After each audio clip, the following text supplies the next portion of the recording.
welcome back all of you once again. It's Backpack. We always talk about mosques here in Egypt, and usually we have many people coming from all over the world to discover and find more about mosques. It is not about the concept of praying or about Muslims, but about people who are interested to learn more about the architecture and the design of these mosques and to learn more about the history of Egypt. Well, usually whenever you enter to a mosque, you can tell to which era it belongs to. How? Just take a look at the mosque itself. Okay, take a look also at the dome, at the minaret, at everything. Just talking about the facade, about the what they are using when it comes to the decoration of the mosque. This time actually I decided to focus on the Ottoman era and about the mosques that belong to the Ottoman era.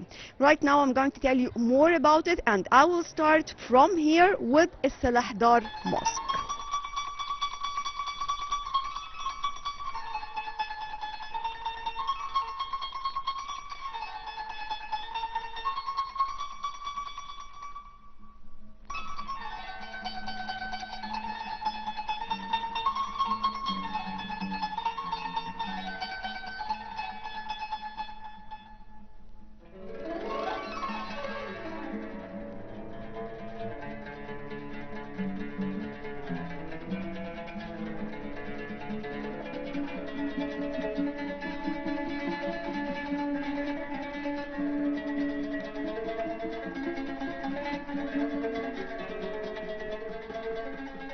Al-Mu'izz Street is recognized as one of the oldest streets in Cairo, with the most beautiful ancient architectural wonders in the Islamic world, going back to Al-Mu'izz Lidinillah from the Fatimid dynasty.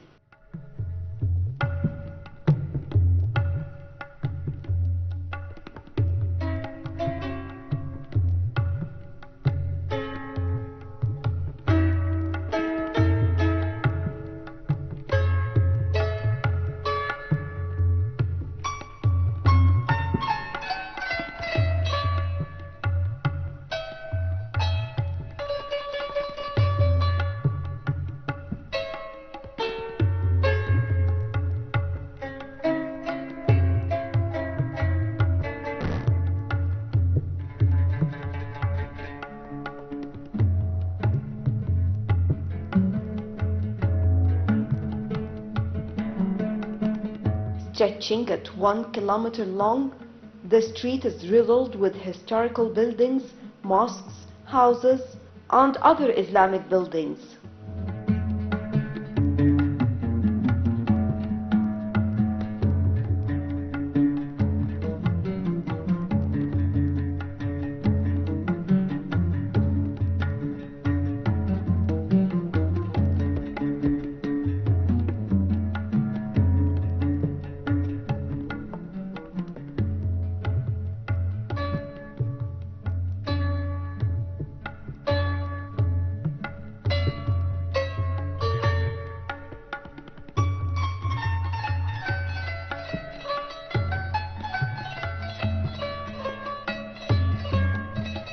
And of course, one of the most popular places over there is the 1,000-year-old Al-Hakim Mosque.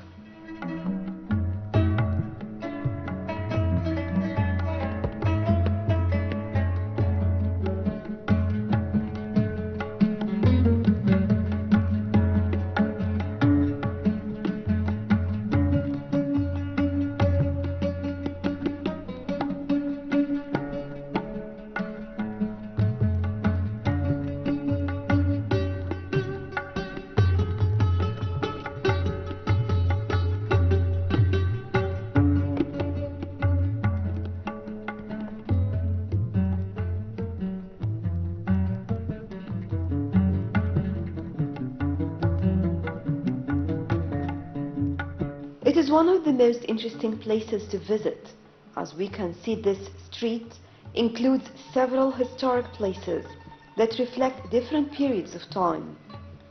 Each building here has its unique design and architecture, reflecting different eras.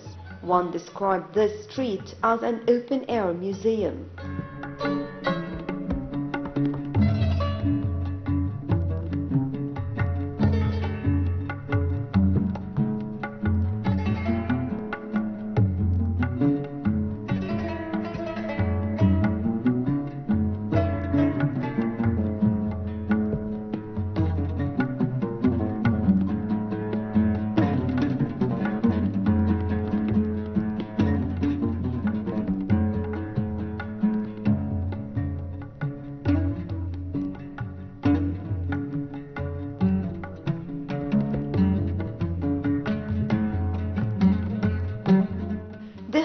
area here is unique, in addition of course to the gates surrounding the whole area, especially that these gates were built for a reason and not haphazardly.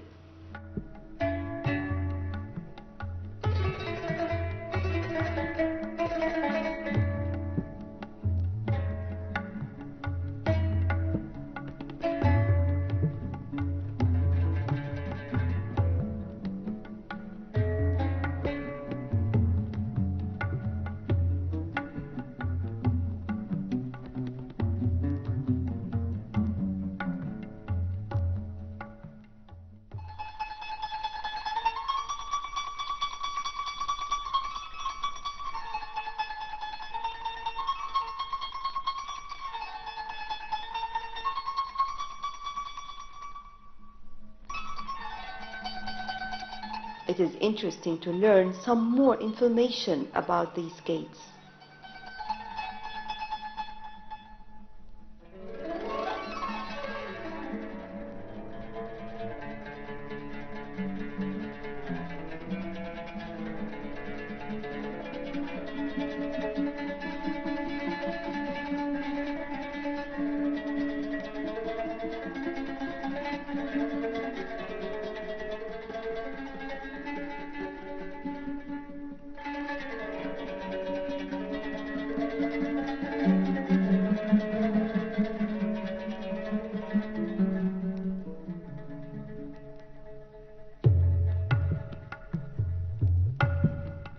Cairo was called the citadel or fort.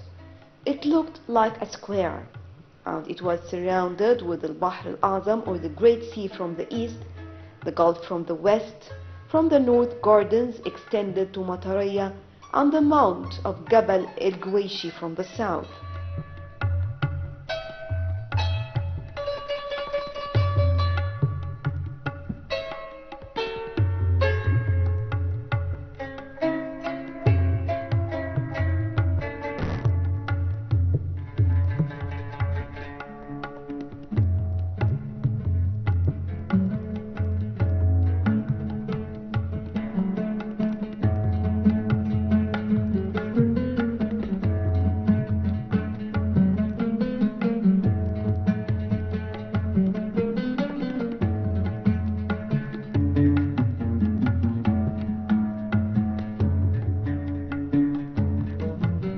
When the Fatimid reign settled in Cairo under the leadership of Al-Mu'izz al-Din Allah, it was called Cairo of Al-Mu'izz because they decorated its 4 suburbs with luxurious buildings, delightful spots, and gardens.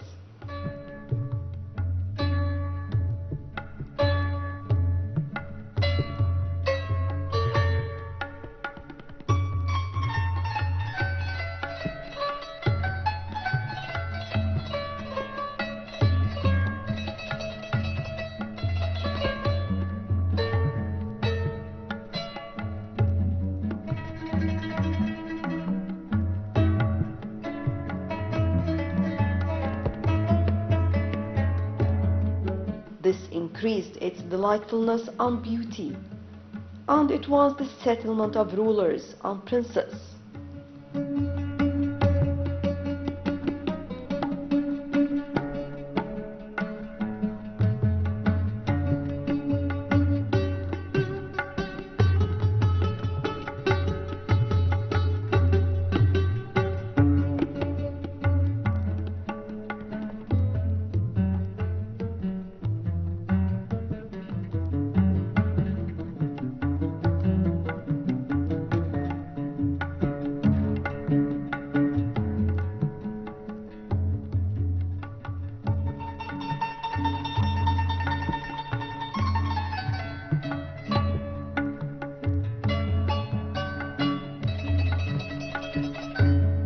El-Fustat city was big and important due to plenty of buildings, many people, and much of the livelihood means.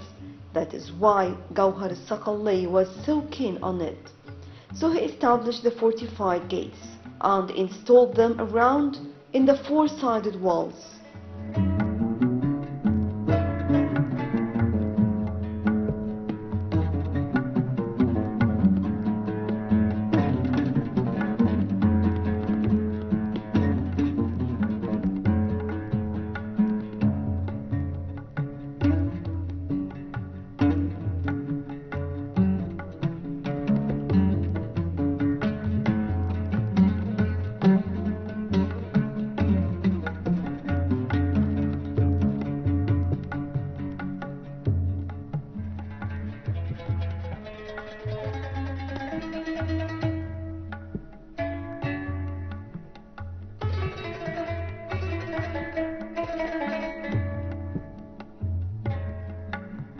Some Western visitors to Egypt may initially have very little interest in seeing Islamic monuments, but on first sight, those with any interest in architecture will be awestruck by the beauty and design of these Islamic medieval buildings. In order to know from which time period the mosque belongs to, we just look for some of the architectural elements that can tell us simply from which time era the mosque belongs to. From the minaret of this mosque, it have a pencil-shaped minaret, and this pencil-shaped minaret belong to the Ottoman time.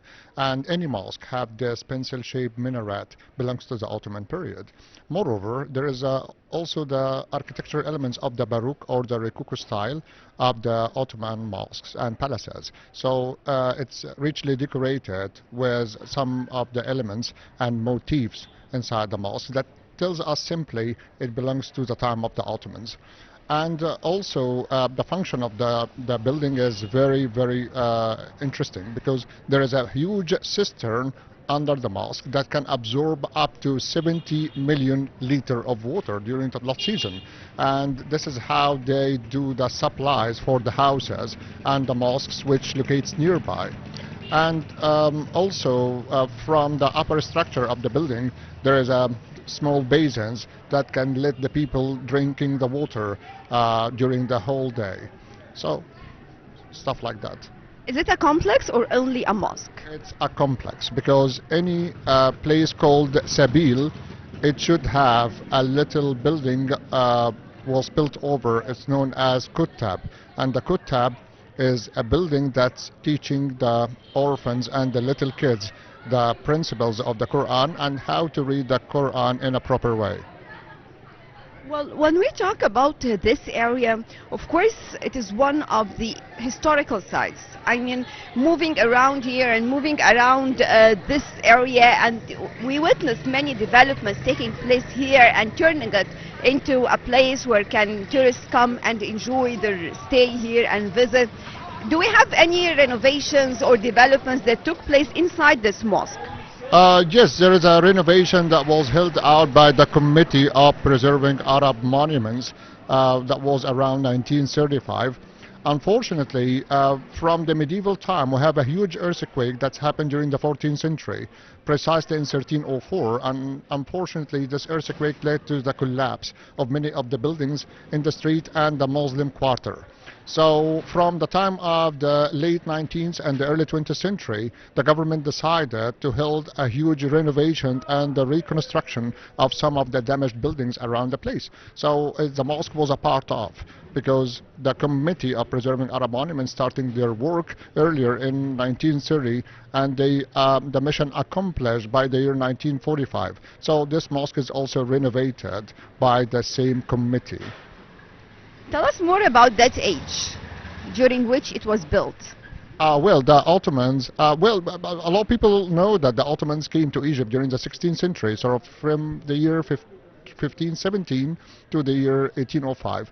Some people consider the era of Muhammad Ali as a separate era, but from the architectural point of view, it's belonged to the same time period. So even the monuments that dates back from the time of Muhammad Ali also attributed to the Ottoman architecture.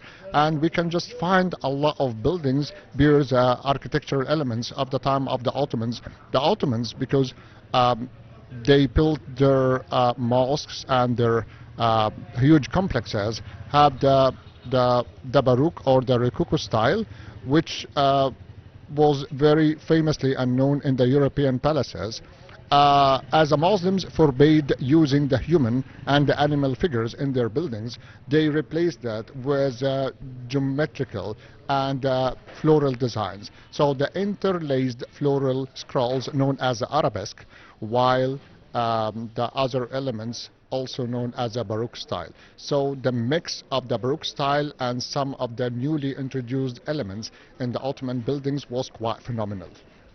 Well, what other Ottoman mosques are there in Cairo?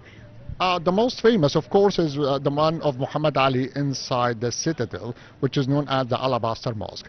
This is nearly one of the most famous Ottoman mosques, although the oldest is not the one of Muhammad Ali. Also, many people don't know that there is a mosque inside the citadel that dates back from the year 1537, and this is the oldest and the first Ottoman mosque ever built in Egypt, known as Suleiman al-Khadim, or the Suleiman the servant. This mosque locates inside the citadel. It had the nice styles of domes, similar to the Blue Mosque in Istanbul, although it was built on a smaller scale, richly decorated, have the oldest graves of the Inkishari soldiers of Turkey in Egypt. The Prime Minister of Turkey just came to Egypt recently and he visited this mosque, and it was renovated the last few years, and they spent also a big sum of money for the renovation. While the Mosque of Muhammad Ali is considered the most famous because it's built by Muhammad Ali himself, dates back from the year 1830 to 1845, was completed. There is a crypt of Muhammad Ali inside the mosque. It is the only mosque which have two pulpits, so or member. So we have the original member that dates back from the 19th century, while King Farouk, 1937 to 1940, renovated the mosque, gifted the mosque another pulpit. So this is the only mosque in Egypt which remained and have two pulpits inside. Besides the renovation that was held by Farouk himself, he covered the walls with alabaster, from where the mosque just took its name as the Alabaster Mosque. It cost nearly 100,000 Egyptian pound, which was a big sum of money in 1937, considering that the gold pound was nearly 98 piastres. So he paid more than 100,000 gold pound for the restoration of the mosque of his grandfather. So we can say that the first Ottoman mosque to be built in Egypt, that one located for Suleiman al-Khadim in the citadel, right? So now we're talking about these are the most famous three mosques. Yes. Yeah. So I'm talking also again about how to tell it belongs to the Ottomans. Simply, we can just look to the minaret. The minaret tells you simply if it belonged to the Ottomans or not, because the earlier minarets have another style of architecture. So it have a pulp, for example, for the Mamluks, while the Ayyubids preferred the style of the incense burner style, and the earlier minarets have a different style of architecture. So every time period we have a new style of architecture, considering that the function is the same, remains the same in all the mosques, regardless the style of the mosque itself.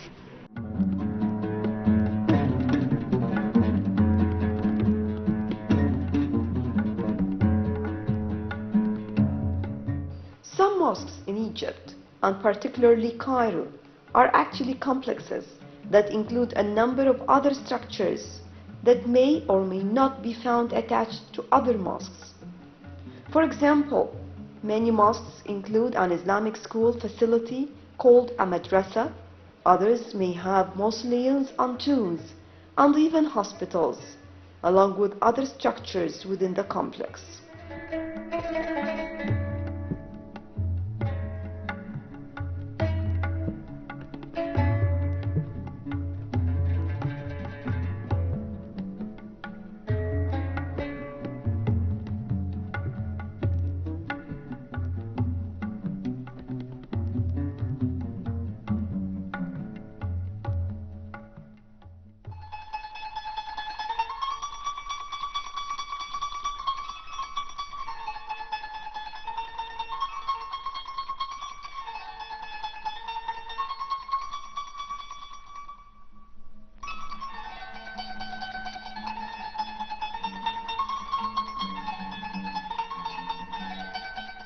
Mosques may be located in many different places, and some strange places as well.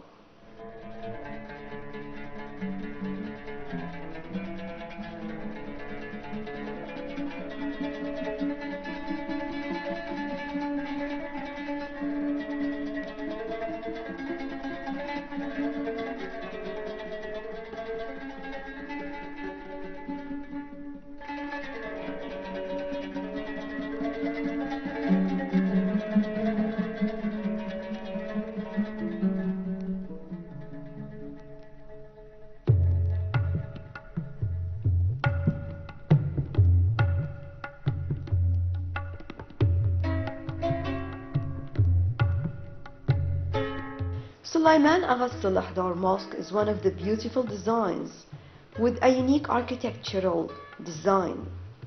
Built in 1839, it has some of the decorative features of the Muhammad Ali style.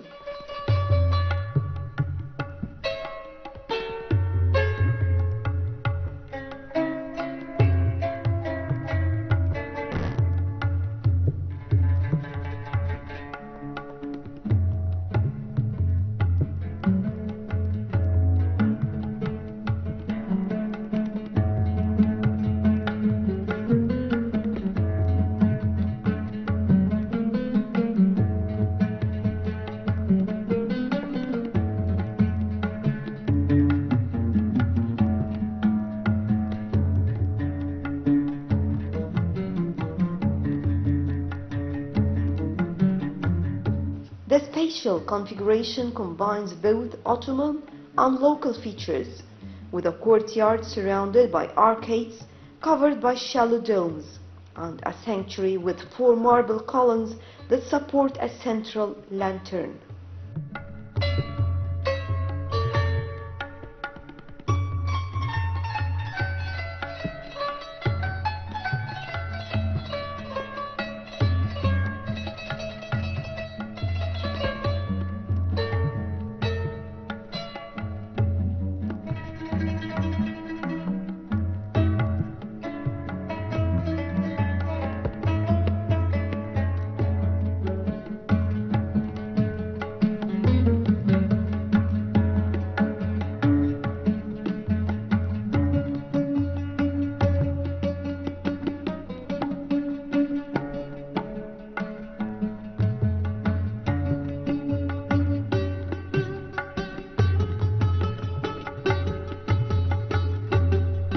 The mosque's design accommodates both the interior Qibla orientation and the existing context of the street by progressively increasing the thickness of the wall of the street facade, an adjustment technique first employed in the Mosque of Al-Aqmar.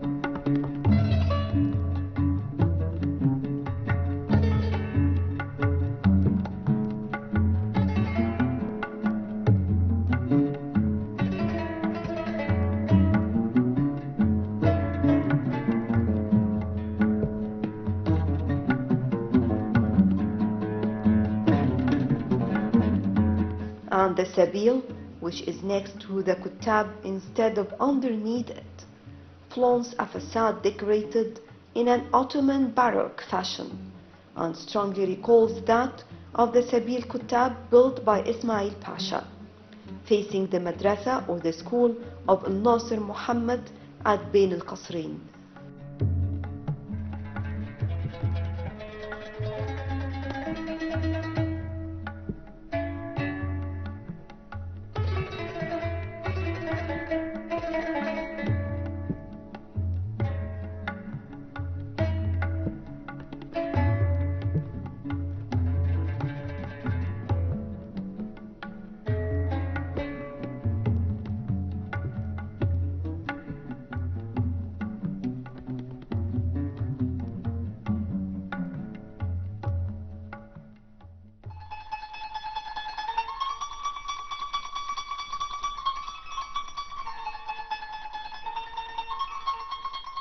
Usually for those who are interested in architecture, this is one of the most interesting places to stop at.